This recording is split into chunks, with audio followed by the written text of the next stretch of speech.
All right. What's going down, my peoples? Hey, how y'all doing out there, man? Welcome back to What's Bothering Buster. Just to kind of catch you up to speed, last week we did episode 5, and I had a guest. It was a little bit of a change-up. I had a guest by the name of Brandon Moses. He also says that they call him Mr. Columbus out there because of how well connected he is to the people of Columbus.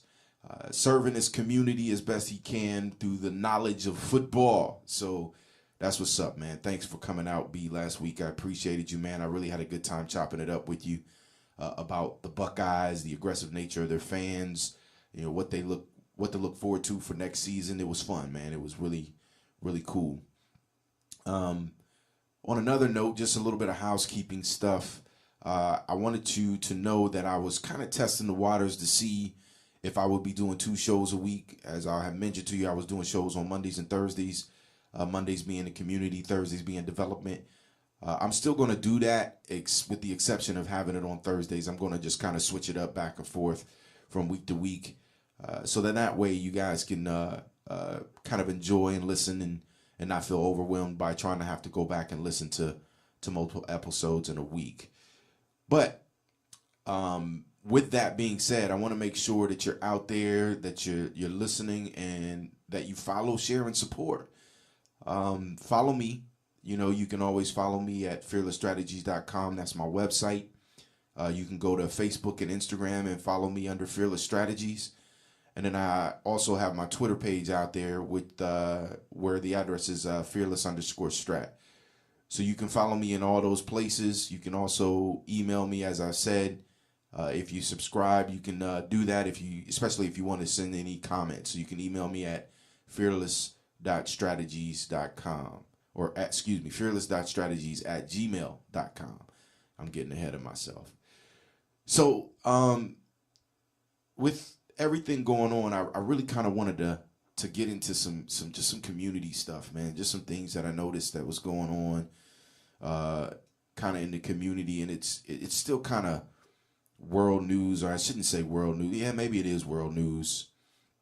But I really want to get into, how only a few care about what you think until you do or say something either really good or really controversial that opens Pandora's box. Everything in the middle just exists, really. It's just kind of sitting there floating. And it could be great to a few, but only the few that seek to find that greatness. So it could be hidden under a rock, so to speak. But let's take, for example, Colin Kaepernick. He's kind of been a hotbed for a while now. It's been a little over a year that he's really been in the public eye. And he's a leader in one of the most recognized brands, period. NFL. He was a few feet and a few seconds away from cementing football history as a Super Bowl champion. If you guys remember the Baltimore Ravens and the San Francisco 49ers fell short, but Colin Kaepernick was leading that team. But his recognition was extremely high, but he was safe. And that was in 2012. In 2016, Cap decided to take a knee during the playing of the national anthem to protest the uncivil treatment of people of African descent. He opened Pandora's box. And we were all talking about Cap taking a knee for months. I mean, like I said, it's been about a year. But for months on end, I mean, it was the highlight of the news. And it was on every news channel. You could see it on Fox, CBS, NBC. It was on ESPN regularly. But like I said, he opened Pandora's box. And he went from revered quarterback to getting death threats. And for some, we can say that he did something really good. You know, he was standing up for what he believed in and bringing attention to the rights of others. And for some, they contended that it was really controversial, arguing that taking a knee questioned his loyalty to America. Even after he repeatedly tried to refocus people on this position, the media spun it as a controversial based. They spun it as controversial, based on his loyalty, because that was the forest fire of a story. So what's bothering Buster about that? I was reading through my Twitter feed and watching television this morning, and they were debating the reason Cap was not signed on a team currently.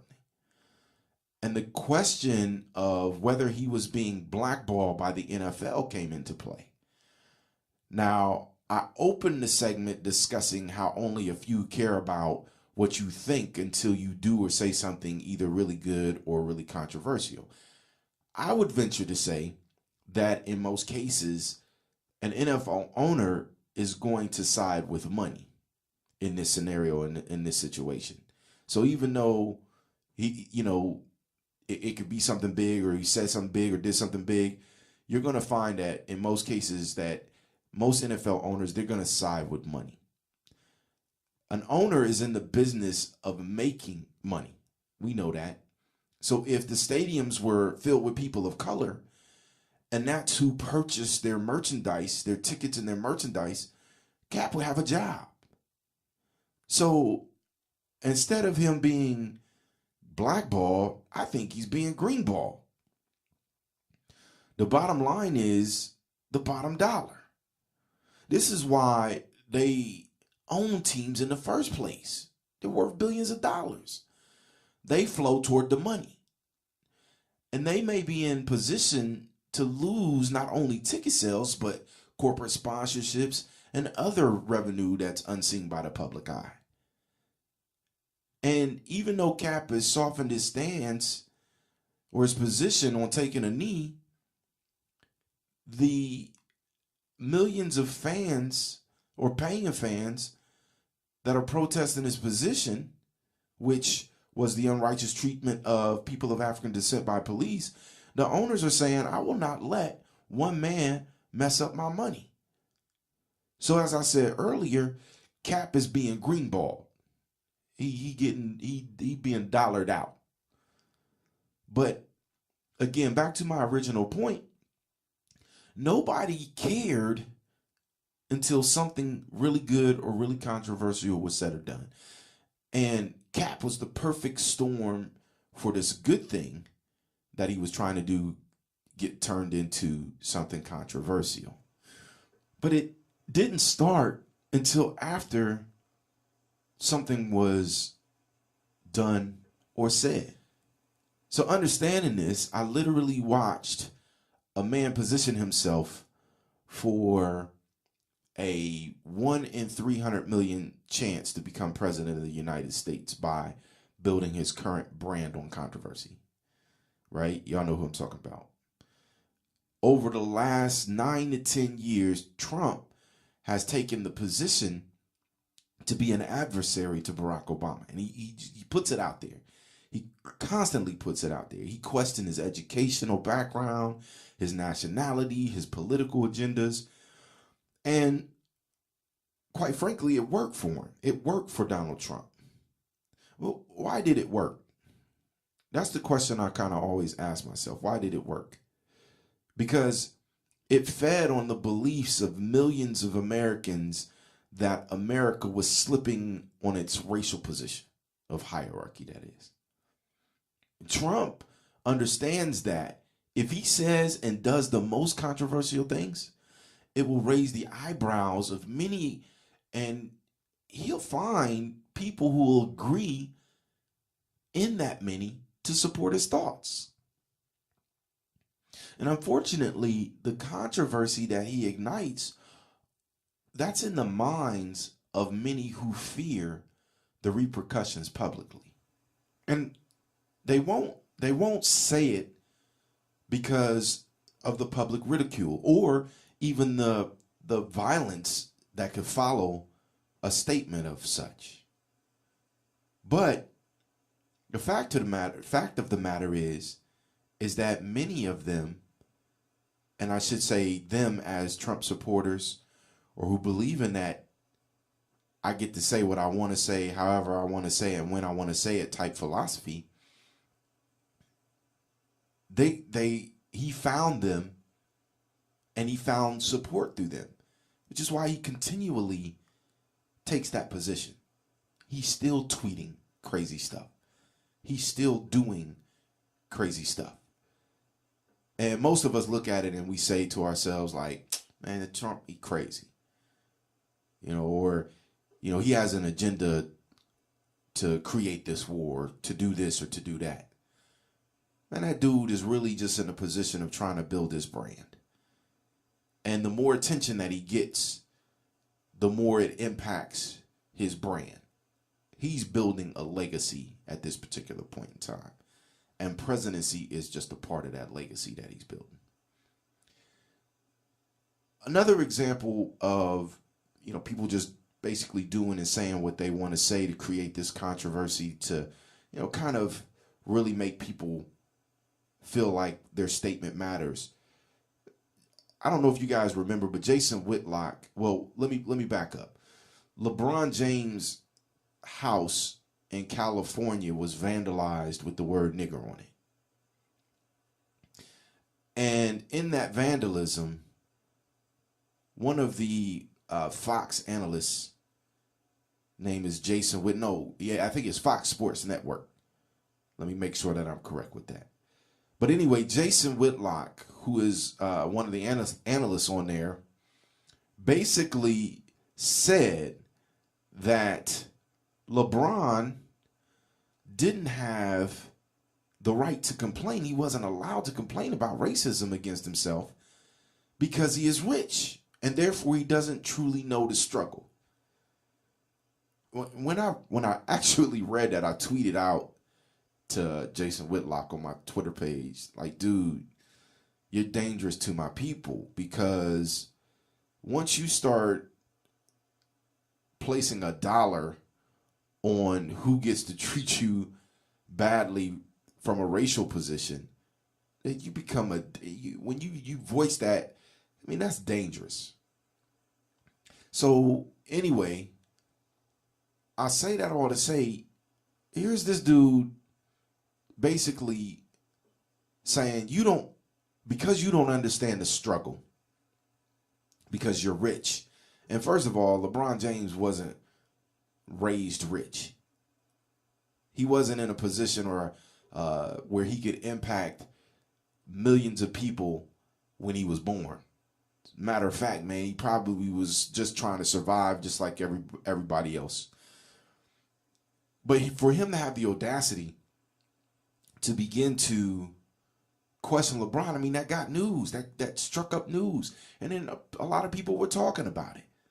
But it garnered the attention of people because this dude had to say something crazy like that, which he says crazy stuff on a regular basis. I typically tend to not necessarily allow myself to engage in this craziness, but that was one that I just couldn't turn my head to.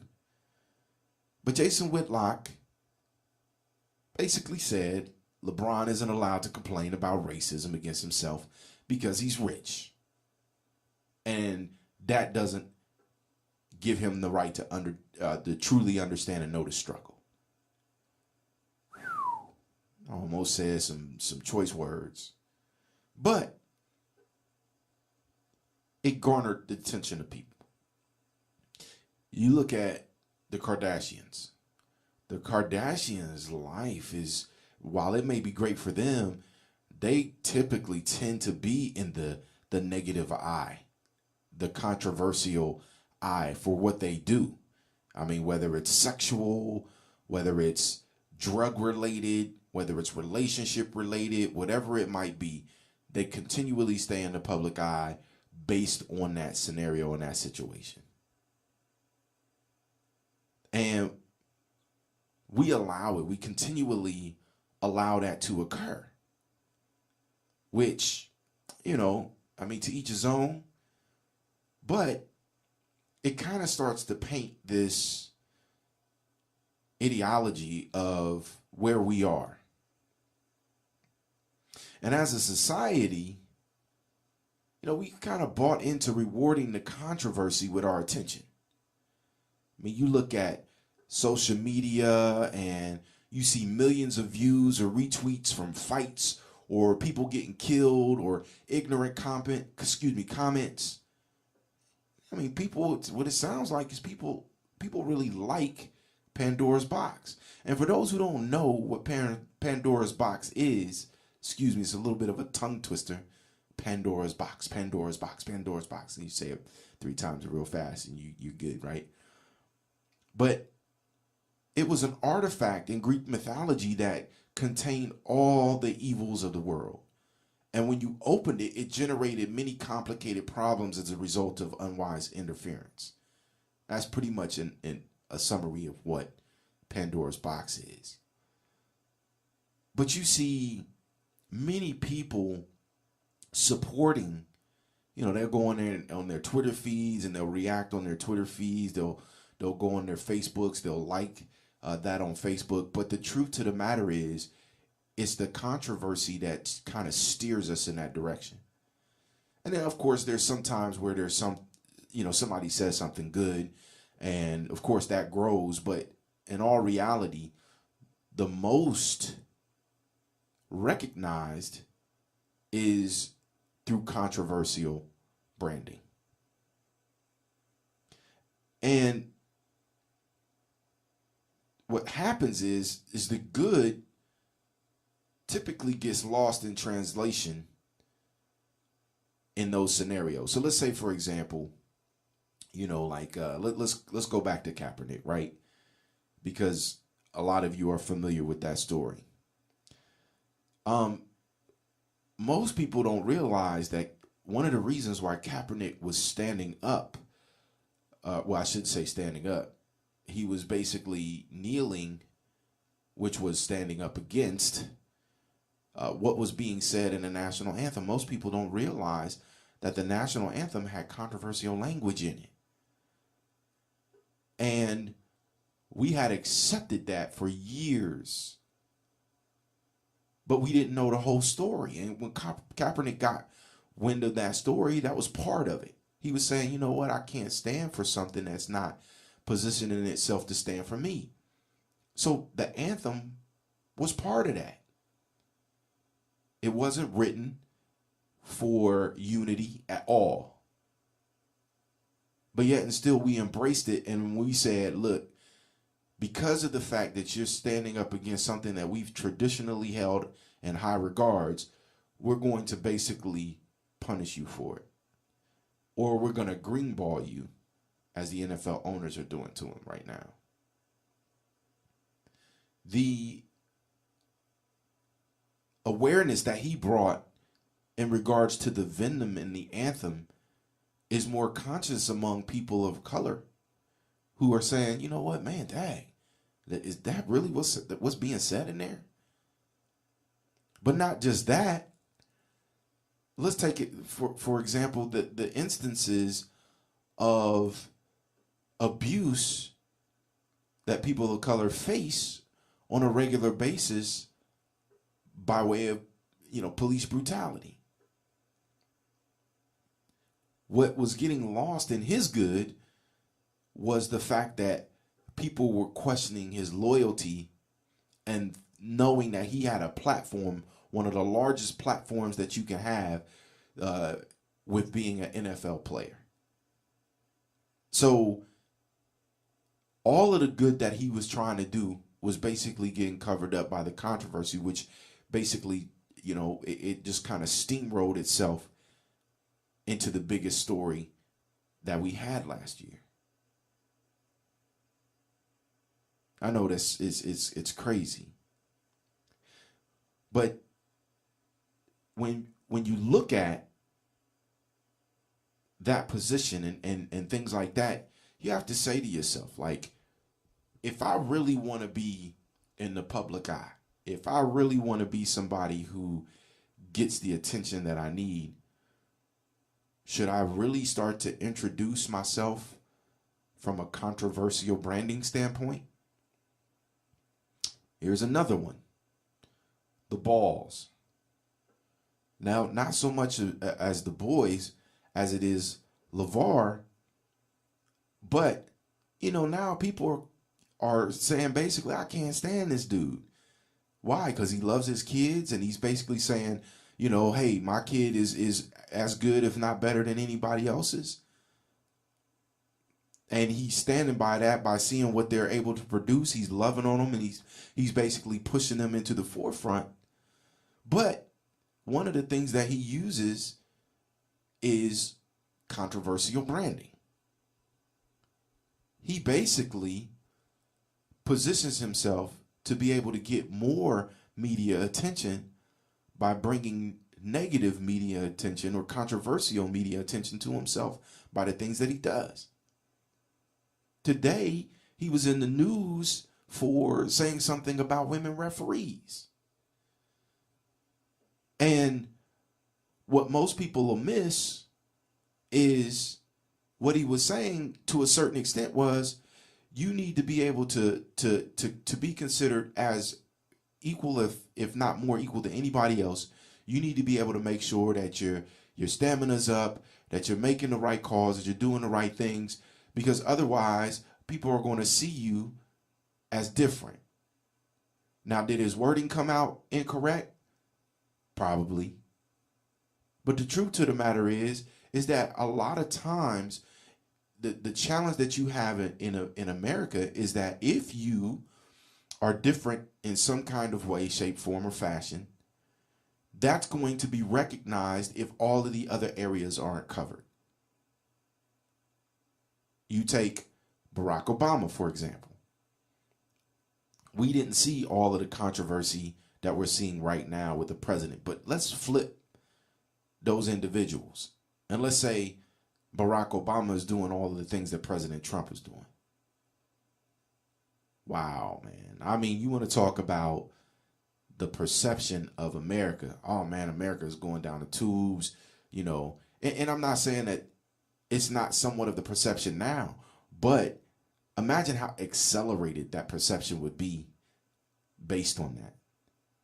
President Barack Obama being controversial in everything that he's doing, firing all of the people that he brought in that was supposed to be winners in the first place.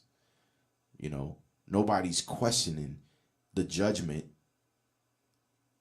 to a point to where it's allowed because of the fact that he brings new controversy that shifts the attention onto something different. But again, what do? We reward that with our attention. It's kind of like somebody says, ooh, there's a fight outside. And then you go outside to see the fight. There's somebody in your house robbing all your stuff. You get back inside, you're like, man, where all my stuff go? Your attention was being drawn to the controversy. So the facts weren't actually being seen by you, which was you was getting robbed. That was a fact. So in any case, I think it's important to really bring attention to this, because when you start to look at it and you say, well, I don't contribute to that nonsense.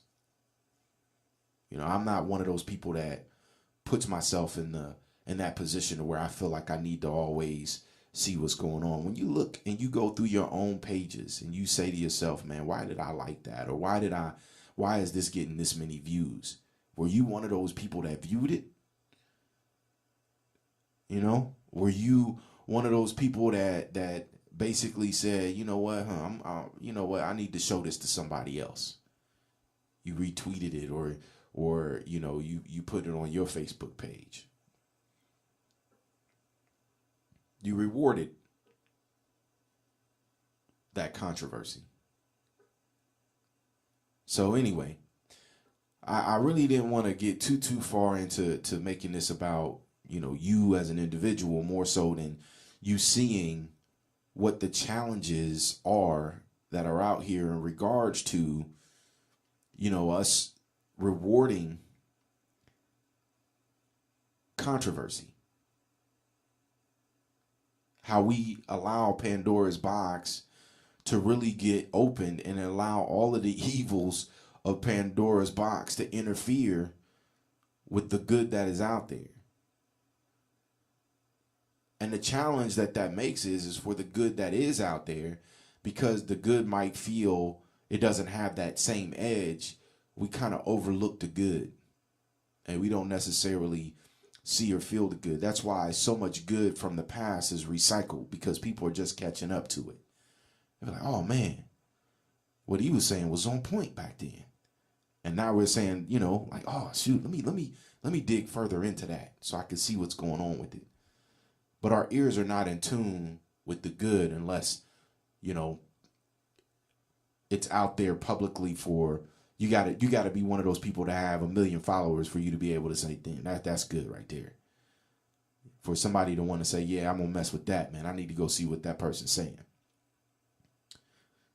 So in any case, yeah, I just wanted to share that with you. It was one of those things that was on my mind today. Today wasn't geared up to be a long, drawn-out show, but I know I didn't even take breaks. I'm going to take some, you know, toward the end so you can continue to listen. But for housekeeping, once again, man, you know, listen, if you don't like it, cool, I get it. If you do like it, cool, I get it. But in order for me to be able to continue doing what I love to do, which is just kind of helping feed you different information, please share, follow, support. Support, follow, share. Follow, share, support. Either way it goes, I would really like for you to be able to kind of help me be able to push the positive energy out to other people so that we can continue to grow, my people. All right, so in any case, man, I appreciate y'all listening once again. Much love. Turn me up in your headphones. Peace, my people.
And so I believe that that education process must be a process of two steps: inspiration and information. So I seriously give information, but black people are people of rhythm and spirit, so I also give inspiration.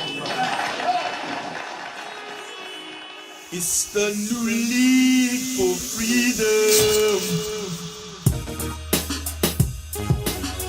If you're going to talk about a revolutionary situation, you have to have people who are physically able to wage revolution, who are physically able to organize and physically able to do all that is done.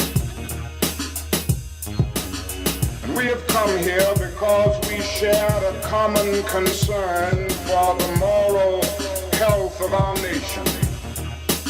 We have come because our eyes have seen through the superficial glory and glitter of our society and observed the coming of judgment.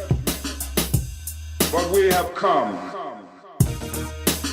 Our suffering has been too long, our sacrifice has been too great, and our human dignity